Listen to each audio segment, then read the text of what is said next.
Portzentuen beste ariketa bat egingo dugu, eta kasu honetan bi igoera kateatu azaltzen dizkigute.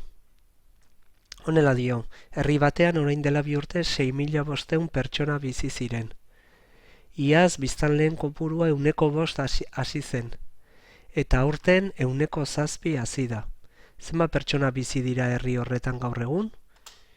Beti bezala, bukaerako kantitatea kalkulatzeko, hasierakoa bider aldakuntza indizea egin beharko dugu. Kasu honetan, igoerak dauzkagu, gogoratu aldakuntza indizea dela 1% zatieun, eta kasu honetan dauzkaguna da 2 igoera jarraian. Orduan gogoratu behar dugu, igoera jarraian direnean, beraien artean biderkatu egin behar direla aldakuntza indizeak.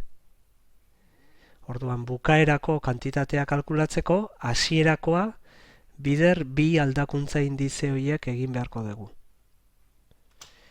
Kasu honetan, daukagu lehenengo urtean 5% igoera, beraz aldakuntza indizea da 1,05, eta bigarren urtean daukagu 7% igoera.